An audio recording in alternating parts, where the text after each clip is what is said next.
entrance that goes from this building is mischievous as all get out. There was a beauty salon up there, and all kinds of things would fly around, hairbrushes and combs. And once a big metal sculpture fell off the wall, and everybody wanted to try and figure out where they came from. But eventually the patrons got used to it. They kind of enjoyed it. They wanted to know what had happened in the last week. There was a couple of businesses in the back, and what did some remodeling. A couple of weeks after it was supposed to be done, it was banging on the wall, things were falling off. The guy went next door to the other business and said, "We were done 2 weeks ago." I haven't heard a thing. Every once in a while, you'll see some pennies on the floor. Kevin leaves little pennies around every place. There was a small office upstairs where he played with the heater. And finally somebody started talking to him and said, "Kevin, you're making people uncomfortable." There's more of it going on all over the place. And eventually, or right away actually, the heater started working properly, even though the what do you want to call it, the furnace people have been in and said that everything was fine, they couldn't find anything wrong with it. So that's what Kevin does. He just raises his little hell and he's pretty friendly.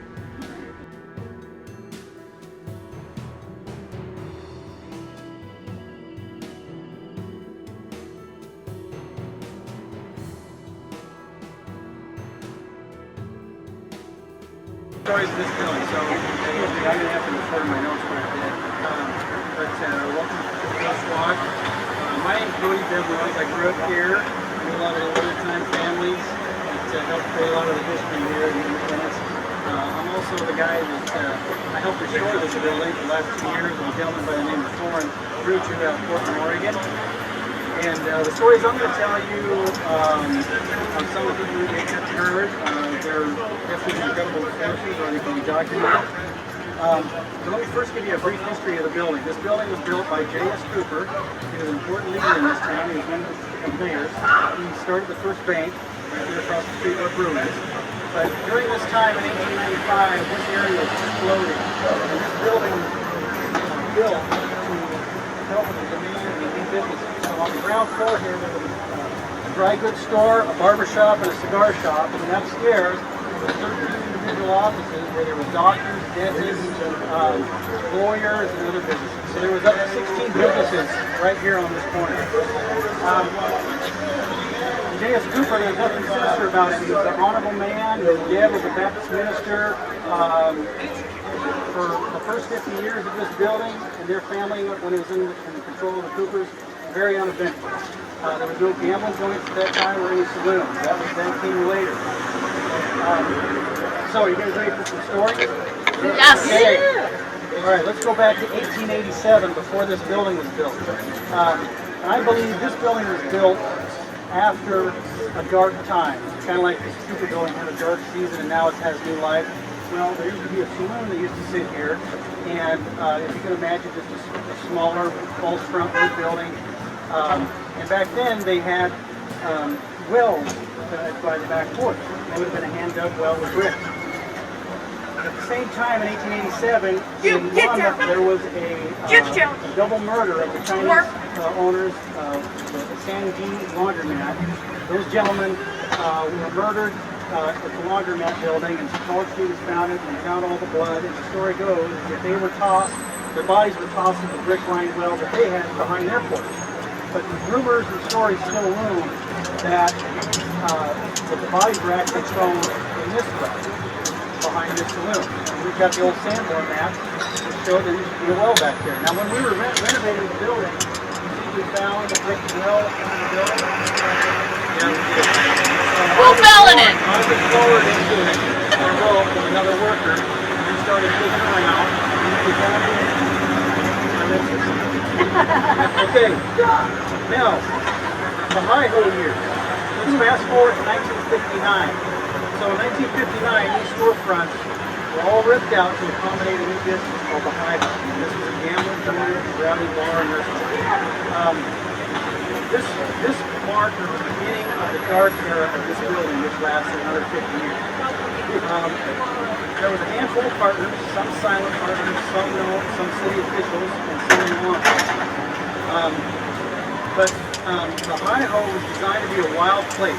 So when you know the mayor and the sheriff it wasn't to get good things done, right? So that was the reason the city of Independence allowed them to have gambling inside this building.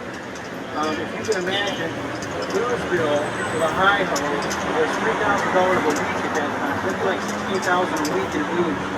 You can imagine that. So the blackjack dealers, poker tables, hiding behind slot machines.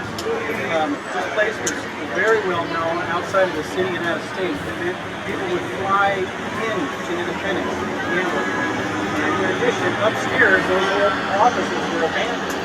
Those were used for prostitutes. Okay, let's talk about some characters. Lots of characters around this building. There's one young gentleman, we'll call him Krabby. He's a very well-liked young man. He used to work at the Hi-Ho as a full-time dishwasher. He also worked for other business owners. He was a messenger. He would go back and forth and pass messages on what different goings on around town. Well, the working girls liked Krabby as well. So much they would invite him up there and not charge him for some of the services.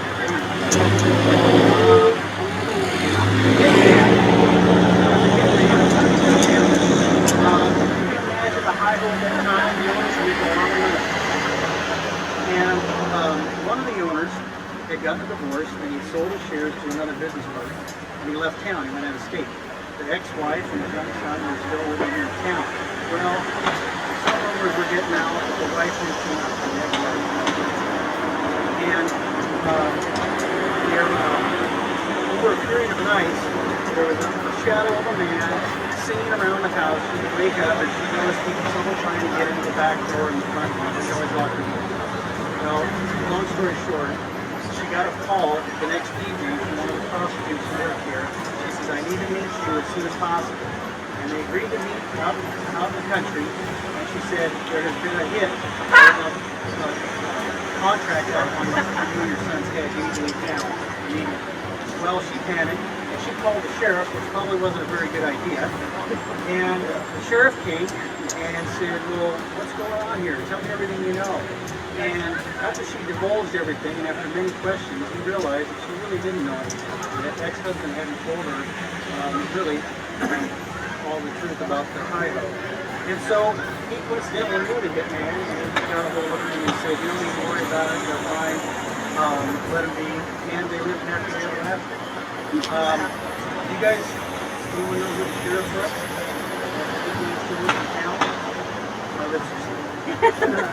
Okay, suicides. There have been a string of suicides here as well. One old dentist, and the dentist was right there in that dormer window. We got photographs. That's his name, and the dentist on the window. Well, he was an alcoholic, and there was a gentleman that I interviewed about 5 years ago. He was in his late 90s. When he was young.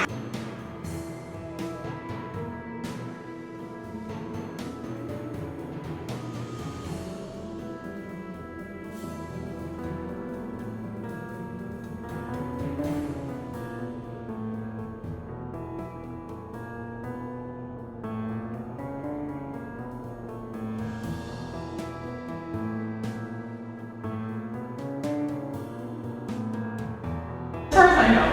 So I'm going to tell you a little bit about the history of the building, about the Oddfellows, and then about how Maxine's got its name and who Maxine is. So this building was started in 1884 by the Masons. It was a Masonic hall for about 10 years. Then it was sold to the Oddfellows. The Oddfellows owned it, built the part behind as a part of another part of the Oddfellows Lodge, and owned it until about 1950 when it passed into kind of civilian hands and was owned by various different people. Downstairs was a hardware store, an antique store, lots of different things, until we bought the building in '99 and turned into the vet clinic down below. Upstairs, after the Oddfellows left, was basically just storage. At some times there'd be brownies meeting up here. There was a La Amistad, which was a teenage athletic club, met here for a while.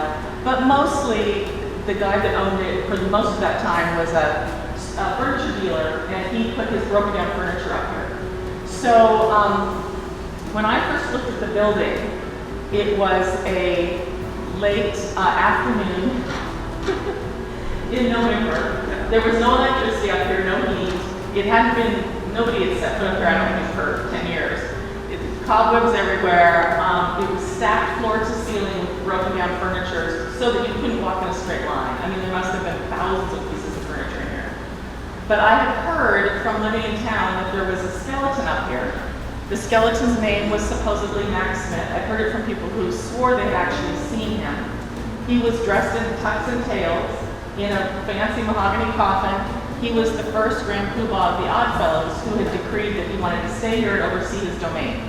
I didn't believe that because it really seemed very far-fetched. But I heard it enough that I thought I would keep my eye out for a skeleton up here. So we were touring the building before we bought it. And in that room on a table, there was a small coffin. We opened it up, and inside there actually was a skeleton. It was not dressed in anything. It was wired together. It looked like it maybe had been a doctor's specimen, the kind of thing the doctors have in their office. It looked to me, I'm not a physician, I'm a vet, but it looked like a woman to me. It was very small, and it looked like an adult, so maybe 4.5 feet tall. The person that owned the building at the time who was trying to sell it said the skeleton had been there as long as she could remember. She was the daughter of the furniture dealer. It had always creeped her out. She wanted to get rid of it. I kind of hoped she'd leave it here, but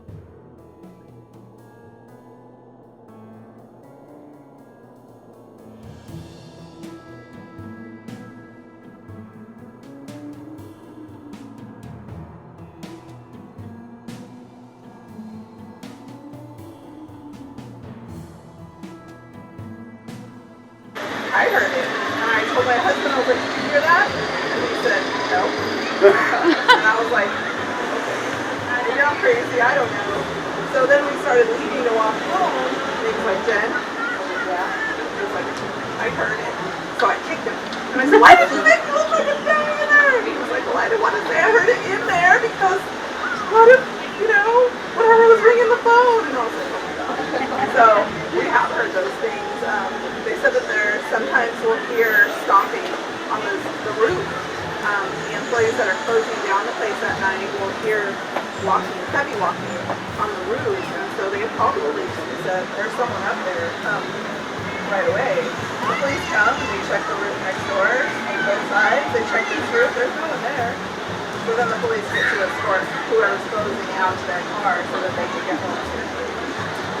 And then this is my friend Wolfie. Wolfie likes to hang out by the jukebox. He likes music, he's a fan. And Wolfie likes to watch the bar. He likes to hang out and he likes to, check out all the patrons, make sure they're having a good time and whatnot.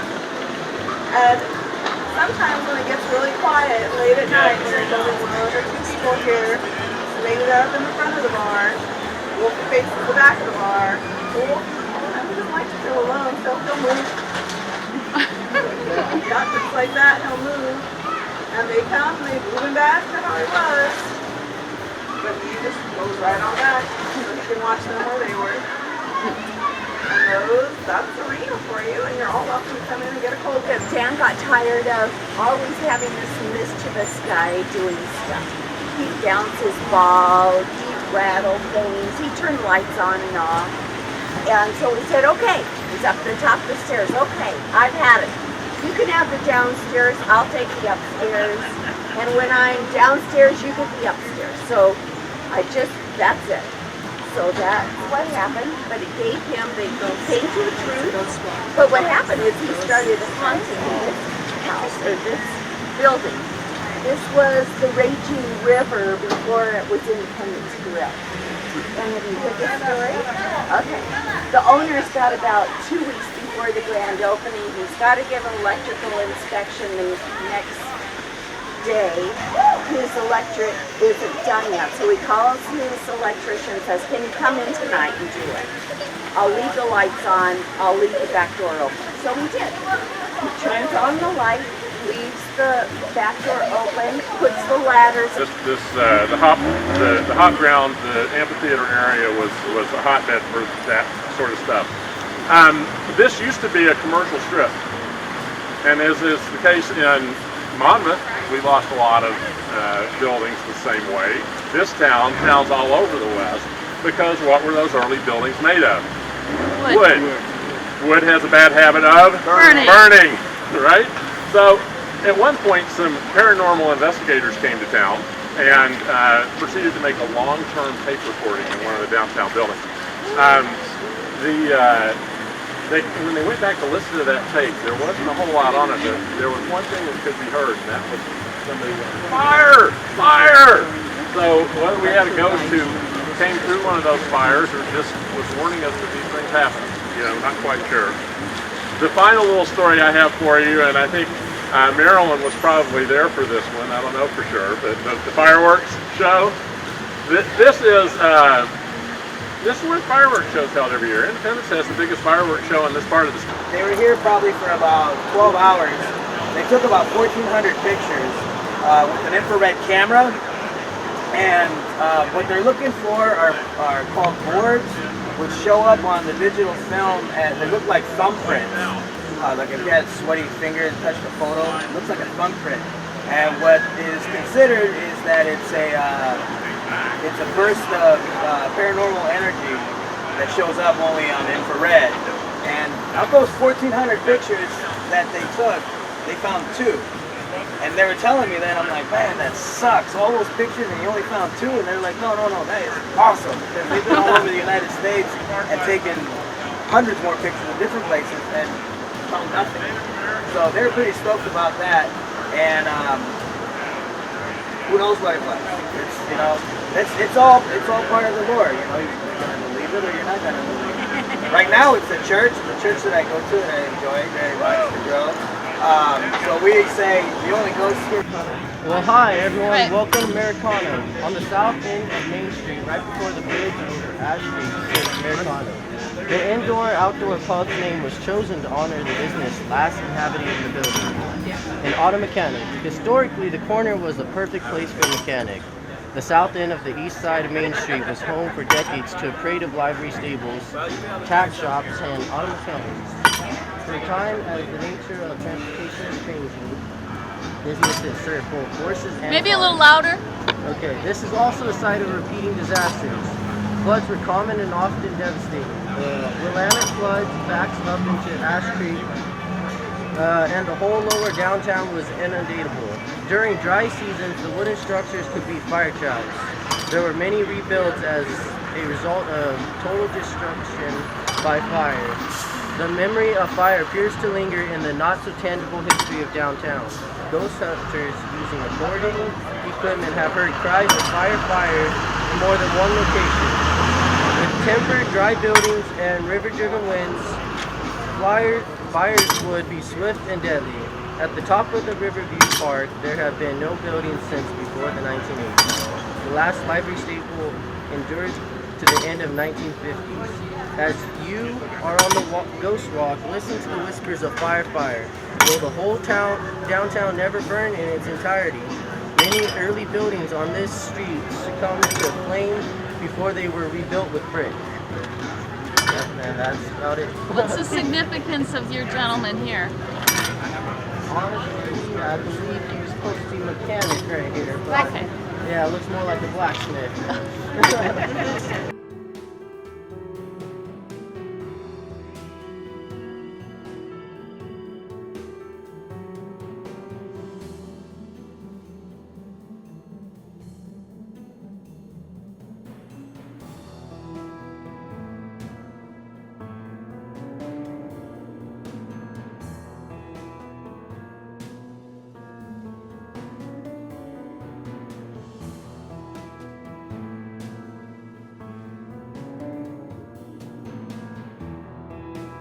We're excited, and we have a fairly adult audience here. Okay, you're standing at one of the commercial intersections in beautiful downtown Independence. Behind you, you will see the site of the Palace Hotel, which burned down in 1878. was rebuilt as the Beaver Hotel.